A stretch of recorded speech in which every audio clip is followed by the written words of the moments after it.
Congolaises, Congolais, mes très chers compatriotes, dans la marche d'une nation, certains moments exigent davantage que la gestion du présent. Il commande d'envisager l'avenir avec lucidité et de le préparer avec courage. Lorsque les défis mettent à l'épreuve notre unité et notre destin collectif, nous devons savoir transcender nos clivages habituels, rassembler nos forces et transformer l'épreuve en une occasion de renouveau. C'est dans cet esprit de responsabilité, de rassemblement et de confiance en l'avenir que je m'adresse aujourd'hui à la nation. Depuis son accession à l'indépendance, notre pays a connu de grandes espérances, de remarquables élans de courage et des victoires dont nous pouvons être fiers. Mais il a également traversé des crises qui ont éprouvé son unité, affaibli ses institutions et retardé l'accomplissement de son destin collectif. À peine indépendante, notre jeune République fut confrontée aux sécessions, aux affrontements politiques, aux ingérences extérieures et aux luttes pour le pouvoir. Vinrent ensuite les longues années de forte concentration du pouvoir, les convulsions d'une transition difficile, les guerres successives, les violences communautaires, l'affaiblissement de l'autorité de l'État et la prédation de nos ressources. Depuis plus de 3 décennies, l'Est de notre pays porte dans sa chair la part la plus cruelle de cette histoire. 30 ans, ce n'est plus une crise passagère, c'est une génération entière qui est décimée. Des enfants sont nés sous le bruit des armes, ont grandi dans l'insécurité et sont devenus à leur tour les parents d'enfants qui n'ont jamais connu une paix véritable. Cela se passe dans notre pays. Des millions de nos compatriotes ont été tués, déplacés ou contraints à l'exil. Des femmes ont subi l'indicible. Des familles ont été dispersées, des villages détruits et des communautés autrefois unies dressées les unes contre les autres. Des richesses qui auraient dû financer nos écoles, nos hôpitaux, nos routes et notre développement ont alimenté la guerre, la contrebande et la criminalité transnationale. À Goma, Bukavu, Bunagana, Rutshuru, Masisi, Nyiragongo, Lubero, Beni, Djougou, Irumu, Calais, Uvira et dans tant d'autres territoires meurtris, des générations entières ont appris à vivre dans l'incertitude, à fuir dans l'urgence et à rebâtir sans cesse ce que l'agresseur et ses supplétifs venaient de détruire dans leur entreprise meurtrière. Pourtant, hier comme aujourd'hui, notre peuple a toujours résisté. Il a résisté par son courage, par sa foi et par son indéfectible attachement à l'unité nationale, porté par une conviction profondément enracinée, à savoir, malgré les épreuves, nous demeurons une seule nation, unis par une même communauté de destin. Car la République démocratique du Congo n'a jamais cessé de vivre dans le cœur de ses filles et de ses fils. C'est précisément cette fidélité à la République qui, chaque fois que la souveraineté, l'intégrité du territoire, l'unité nationale, la paix civile ou la stabilité des institutions étaient menacées, a conduit les Congolais à se retrouver autour d'une même table. Face aux armes, aux divisions et aux blessures de l'histoire, nous avons toujours su chercher, par la parole, le chemin du compromis. Le dialogue s'est ainsi imposé comme une voie du consensus, de la réconciliation et de la reconstruction nationale. Nous avons connu des tables rondes, des conférences, des concertations, des forums et des négociations. Certains de ces processus ont empêché notre pays de sombrer davantage. D'autres ont permis de restaurer les institutions, d'organiser des transitions, de mettre fin à des affrontements ou de rouvrir la voie démocratique. La Conférence nationale souveraine a porté une puissante aspiration à la démocratisation et à la vérité dans la gestion de l'État. Le dialogue intercongolais de Sun City a contribué à réunifier les institutions après des années de guerre et de partition de fait du territoire national. D'autres rencontres ont permis d'apaiser les tensions et de rapprocher des positions que tout semblait opposer. Ces processus ont produit des accords, des résolutions et des engagements importants. Pourtant, malgré ces avancées, les crises ont ressurgi, les blessures se sont rouvertes, de nouveaux groupes armés sont apparus, les tensions foncières et identitaires se sont aggravées et les réformes engagées n'ont pas toujours rendu l'État suffisamment présent et efficace dans la vie quotidienne de nos populations. Une question s'impose donc à notre conscience nationale. Pourquoi, 66 ans après l'indépendance, notre pays reste-t-il confronté aux mêmes fragilités, aux mêmes fractures et au retour régulier des mêmes crises? Pourquoi tant d'accords n'ont-ils pas encore produit une paix durable et irréversible? La réponse à cette interrogation ne réside ni dans la condamnation d'un camp, ni dans la mise en accusation d'une communauté ou d'une génération. Elle se trouve dans des fragilités plus profondes que nous devons examiner avec lucidité. La première est que nous avons trop souvent répondu aux crises par le partage du pouvoir plutôt que par la consolidation de l'État.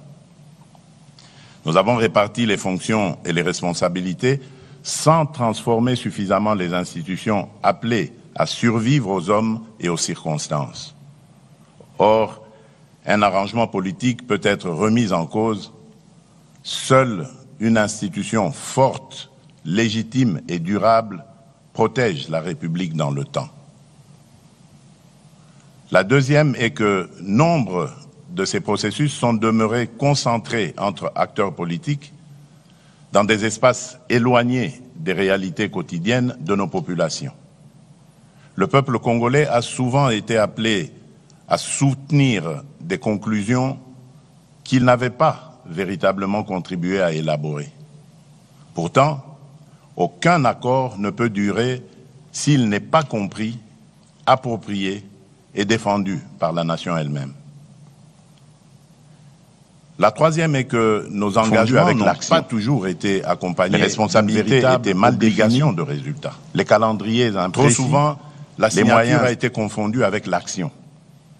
Les responsabilités étaient mal définies, les calendriers imprécis, les moyens insuffisamment identifiés et les mécanismes de suivi trop faibles. Ainsi, les promesses ont parfois duré moins longtemps que les crises auxquelles elles devaient mettre fin. L'urgence de faire taire les armes nous a parfois conduit à différer le traitement de véritables causes qui les faisaient renaître. La violence a trop souvent semblé ouvrir plus rapidement les portes de la reconnaissance politique que la violence a trop souvent semblé ouvrir plus rapidement les portes de la reconnaissance politique que la mobilisation populaire, le mérite, le travail, la loyauté républicaine ou le suffrage universel. Les victimes, quant à elles, ont parfois été appelées à pardonner avant d'avoir été pleinement entendues, reconnues et réparées. Nous avons voulu tourner la page sans toujours l'avoir lue jusqu'au bout. Nous avons voulu reconstruire sans assainir suffisamment les fondations. Nous avons voulu réformer l'État sans transformer en profondeur son rapport au territoire, à la justice, à la sécurité, à la responsabilité publique et au service du citoyen. Reconnaître ces insuffisances ne signifie pas condamner le passé. C'est assumer une obligation envers l'avenir. Mes très chers compatriotes, cette exigence de vérité sur nos fragilités internes ne doit prêter à aucune équivoque. Reconnaître nos faiblesses, ce n'est pas absoudre ceux qui agressent notre pays. Interroger nos erreurs, ce n'est pas relativiser l'occupation d'une partie de notre territoire. Réformer l'État, ce n'est pas partager avec l'agresseur la responsabilité des crimes commis contre notre peuple. Aucune cause, aucune revendication, aucune blessure, aussi réelle soit-elle, ne peut justifier que l'on ouvre les portes de la maison commune à ceux qui viennent la piller, l'occuper et meurtrir ses enfants. La République démocratique du Congo est victime d'une agression. Il ne s'agit ni d'une opinion, ni d'une thèse défendue par Kinshasa, mais d'un constat établi par les instances internationales compétentes et consacré par les résolutions 2773 et 2808 du Conseil de sécurité des Nations Unies. Le droit international a clairement qualifié les faits. Des forces étrangères occupent illégalement une partie de notre territoire, tandis que des groupes armés y sèment la violence, imposent des administrations parallèles et pillent nos ressources. Notre position est claire et demeure inflexible. Nous exigeons le retrait complet, effectif et vérifiable de toutes les forces étrangères non invitées. La cessation de tout soutien politique, militaire, financier ou logistique aux groupes armés. Le démantèlement des administrations parallèles, le rétablissement intégral de l'autorité de l'État, ainsi que le retour dans la sécurité et la dignité de nos compatriotes déplacés. Nous continuerons à défendre chaque portion du territoire national, à protéger nos populations et à faire valoir les droits de la République devant toutes les instances compétentes. À nos vaillantes forces armées, à notre police nationale, à nos forces de sécurité ainsi qu'aux résistants patriotes Ouazalendo qui défendent la nation dans le respect de la loi, je réaffirme la reconnaissance de la République. Leur courage et leur sacrifice donnent tout son sens à notre combat pour la souveraineté. Beaucoup sont tombés au champ d'honneur. D'autres portent dans leur chair et leur mémoire les blessures du combat. À toutes et à tous, la nation exprime son infinie gratitude. Mes très chers compatriotes, depuis mon accession à la magistrature suprême, j'ai fait le choix de l'ouverture, de la consolidation de l'état de droit et du retour de la République démocratique du Congo au cœur des dynamiques régionales et internationales. J'ai privilégié la diplomatie sans jamais transiger sur notre souveraineté, notre intégrité territoriale ni les intérêts fondamentaux du peuple congolais. Les processus engagés à Washington et à Doha, ainsi que les initiatives conduites sous l'égide de l'Union africaine avec l'appui de la CIRGL, de la SADC, de l'Union européenne et des Nations unies, ont ouvert de nouvelles perspectives de sortie de crise. Le processus de Washington traite principalement de la dimension interétatique du conflit, des engagements de la République démocratique du Congo et du Rwanda, ainsi que des conditions d'une sécurité régionale fondée sur le respect de la souveraineté des États. Le processus de Doha porte notamment sur la cessation des hostilités avec l'AFC M23, les mécanismes de vérification, l'accès humanitaire et les conditions nécessaires à la stabilisation durable de l'Est de notre pays. L'Union africaine, à travers sa médiation et son panel de facilitateurs,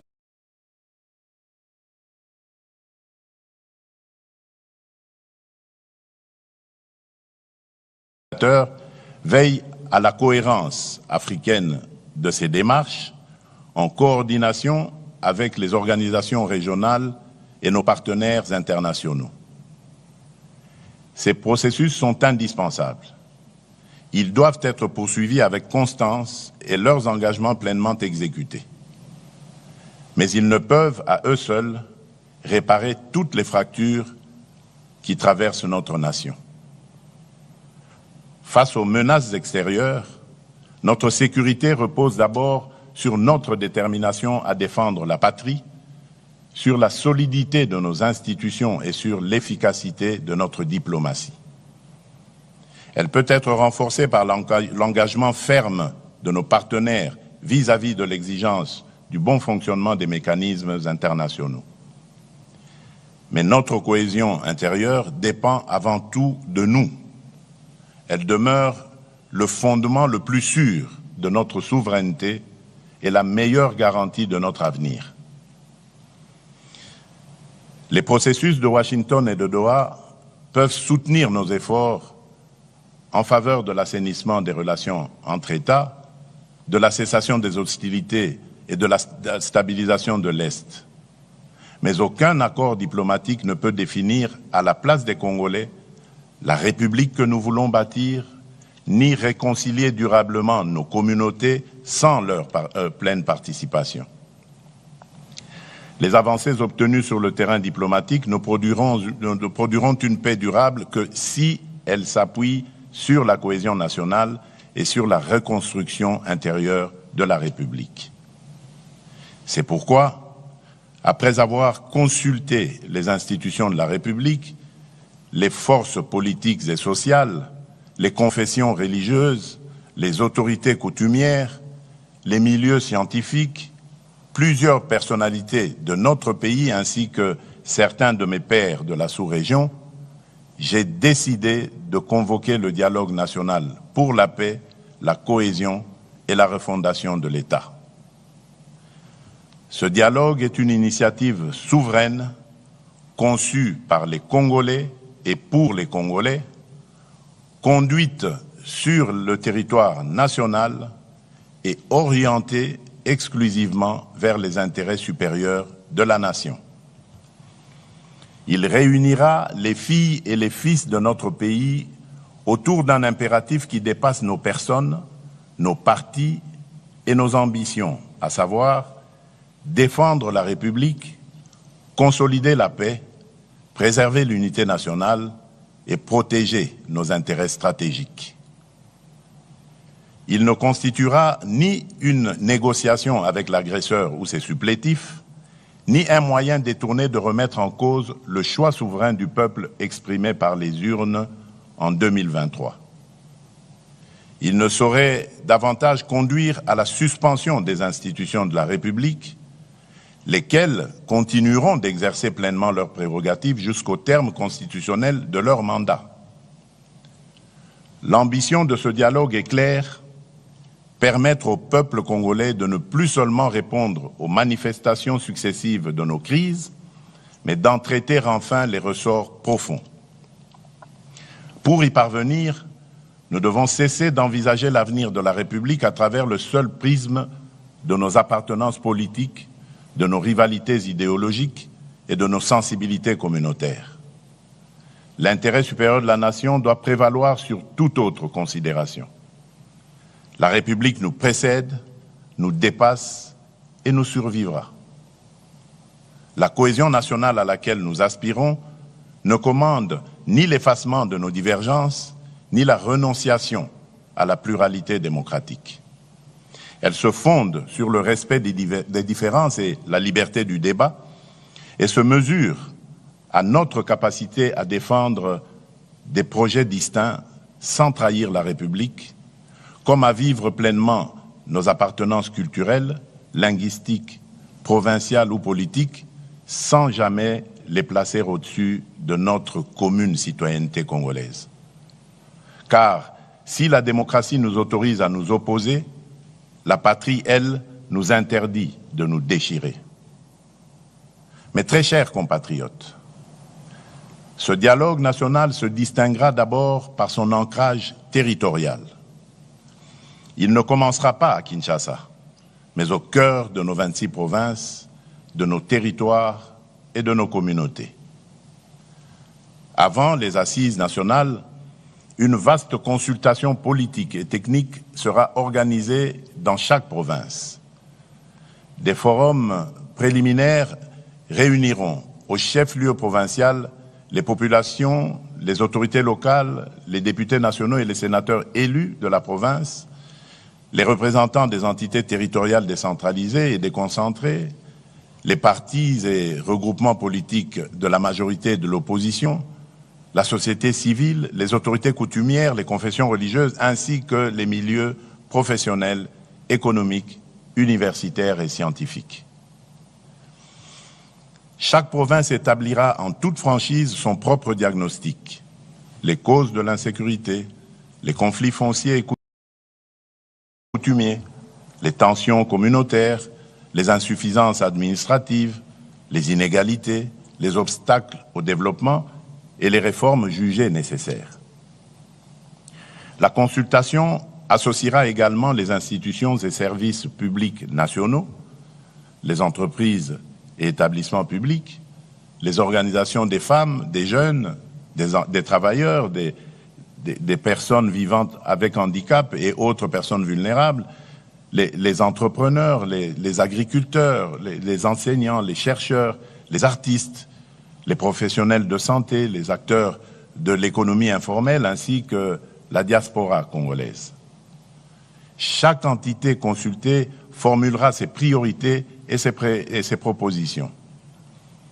L'ensemble de ces contributions sera consolidé dans un document de synthèse nationale qui constituera le socle des travaux et garantira l'ancrage populaire des assises nationales. Ainsi, les assises de Kinshasa ne seront pas le point de départ du dialogue, mais l'aboutissement d'une parole recueillie à travers tout le pays. Le peuple congolais ne sera pas appelé à entériner les conclusions d'une négociation menée sans lui.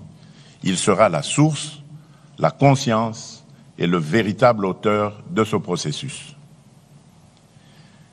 Les assises nationales réuniront des délégués reflétant la diversité politique, institutionnelle, sociale, territoriale et culturelle de la nation. Ce dialogue ne sera la priorité d'aucun parti, d'aucune institution, d'aucune confession religieuse, d'aucune personnalité ni d'aucune majorité politique. Il garantira une parole libre, contradictoire et responsable dans le respect de la Constitution, des lois de la République et de l'intérêt national. Telle sera sa différence. Une différence de méthode, d'ancrage et de nature. Toutefois, l'inclusivité ne signifie ni l'effacement des principes, ni la confusion des responsabilités. Nul ne sera exclu en raison de ses opinions, de ses critiques, de son appartenance politique, de son origine provinciale, de sa langue, de son ethnie ou de sa religion. Mais nul ne peut prétendre s'asseoir à la table de la nation tout en prenant les armes contre elle. Aucune arme ne conférera à son porteur un droit supérieur à celui que le suffrage reconnaît aux citoyens. Aucune conquête militaire ne pourra être convertie en légitimité politique. Aucun mouvement armé ne pourra invoquer l'inclusivité pour imposer par la force ce qu'il n'a pas obtenu par les voies démocratiques. Ne pourront donc pas participer à ce dialogue en qualité de composante politique ceux qui, à l'ouverture du processus, combattent par les armes l'ordre constitutionnel, occupent par la force une partie du territoire national, administrent illégalement des entités de la République ou agissent au service d'une puissance étrangère, en l'occurrence le Rwanda. Cette règle ne constitue pas une exclusion fondée sur les personnes, les opinions ou les appartenances. Elle exprime la réprobation de la nation à l'égard de ceux qui mènent la guerre contre la République, ses institutions et ses citoyens, tout en revendiquant les droits attachés à la vie démocratique. Le processus de Doha demeure le cadre approprié pour traiter avec l'AFC M23 des questions relatives à la cessation des hostilités, au désengagement, au cantonnement, au désarmement et aux autres modalités directement liées au conflit. Le dialogue national ne se substituera pas à ce processus. Il ne deviendra pas davantage une voie parallèle permettant d'obtenir par les armes ce que la démocratie et l'ordre constitutionnel n'ont pas accordé. Une voie de réintégration au sein de la communauté nationale restera néanmoins ouverte à ceux qui, à titre individuel, renonceront de manière sincère et vérifiable à leur engagement armé et à toute forme de violence et qui condamneront sans équivoque l'agression dont notre pays est victime. Leur prise en charge s'inscrira dans les mécanismes de désarmement, de démobilisation, de réintégration, de relèvement communautaire et de stabilisation, le PDDRCS, ainsi que dans les dispositifs de justice et de réconciliation. Mais attention, la paix ne saurait signifier l'impunité. Les crimes de guerre, les crimes contre l'humanité, les actes de génocide, les violences sexuelles graves et les autres crimes imprescriptibles ne pourront être effacés par une amnistie générale ni sacrifiés au nom d'un compromis politique. Nous ne construirons pas la réconciliation sur l'oubli. Nous ne laisserons pas davantage la vengeance, la haine ou la peur décider de l'avenir de nos enfants. Notre responsabilité sera de tenir ensemble deux exigences indissociables, ouvrir le chemin de la paix à celles et ceux qui renoncent sincèrement à la violence et garantir la justice à celles et ceux qui en ont été les victimes. Mes très chers compatriotes, afin que ce processus ne demeure pas une simple déclaration d'intention, je prendrai dans les tout prochains jours une ordonnance instituant le comité d'organisation du dialogue national pour la paix, la cohésion nationale et la refondation de l'État. Ce comité sera chargé d'assurer la préparation administrative, matérielle et logistique du dialogue et de veiller à ce que les préalables indispensables à sa bonne tenue soient réunis. À l'issue de ces travaux, il me soumettra un rapport préliminaire présentant ses conclusions et ses recommandations. Sur la base de ce rapport, je signerai une autre ordonnance convoquant le dialogue national. Celle-ci, donc cette ordonnance, en fixera les principes et directeurs, les principales étapes, les modalités de représentation, ainsi que les mécanismes de suivi et de mise en œuvre de ces conclusions. Elle instituera également une commission préparatoire chargée de concevoir et d'organiser le processus, d'en proposer la feuille de route et de conduire les consultations techniques et politiques.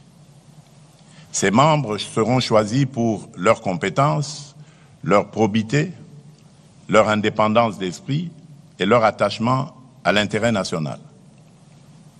Les confessions religieuses y seront représentées et contribueront par leur autorité morale, leur expérience et leur proximité avec les populations à instaurer la confiance et à favoriser le consensus.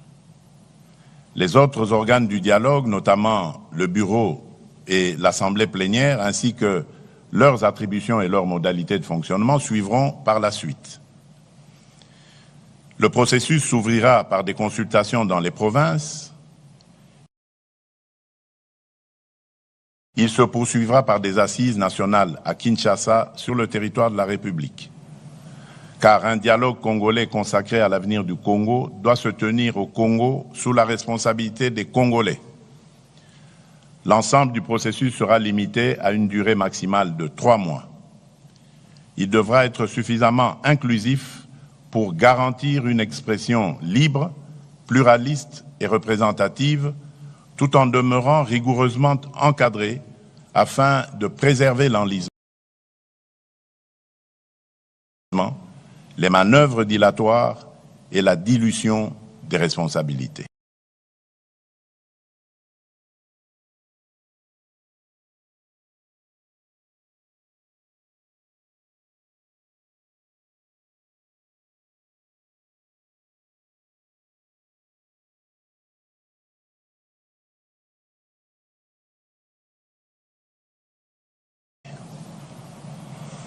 Les assises devront aboutir à l'adoption d'un pacte national pour la paix, la cohésion et la refondation de l'État. Ce pacte ne sera pas une déclaration de principe sans lendemain. Ces conclusions seront réparties et mises en œuvre conformément aux compétences constitutionnelles de chaque institution. Ainsi, les engagements relevant du président de la République feront l'objet de décisions précises. Ceux qui relèvent du gouvernement seront traduits en actions assorties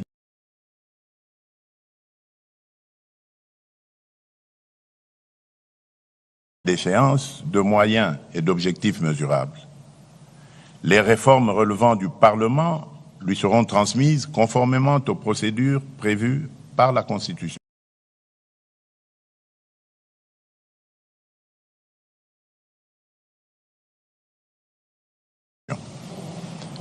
Une matrice politique de mise en œuvre précisera pour chaque engagement l'institution responsable, le calendrier d'exécution et les résultats attendus. Un mécanisme national de suivi sera institué et des rapports périodiques seront rendus publics. Chaque Congolaise et chaque Congolais devra pouvoir connaître les engagements exécutés, ceux qui restent à accomplir et les difficultés rencontrées.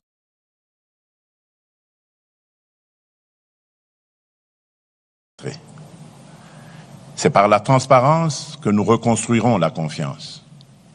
C'est par l'exécution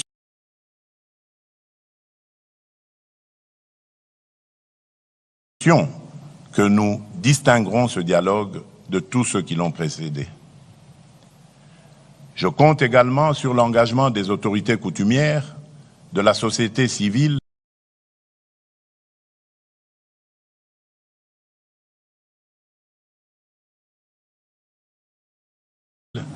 et de l'ensemble des forces morales et sociales de la nation. Dans cette période décisive, leur ancrage auprès des populations sera essentiel pour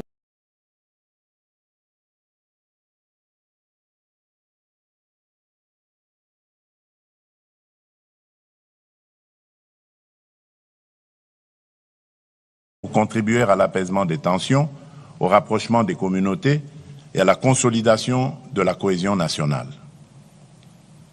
À notre invitation, les partenaires internationaux pourront accompagner la mise en œuvre des engagements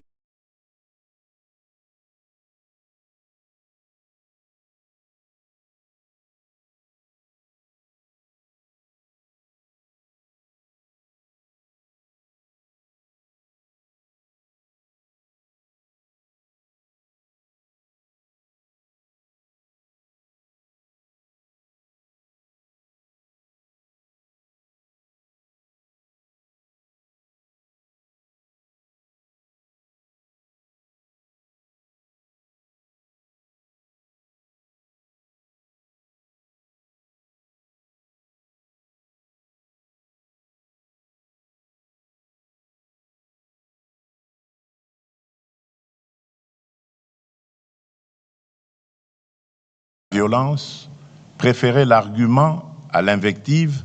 J'invite enfin chaque acteur toute circonstance, l'intérêt religieux ou communautaire, à accomplir le geste d'apaisement que la nation attend de lui, baisser le ton, renoncer au discours de haine, proscrire tout appel à la violence, préférer l'argument à l'invective et placer en toutes circonstances l'intérêt supérieur de la République au-dessus des intérêts partisans.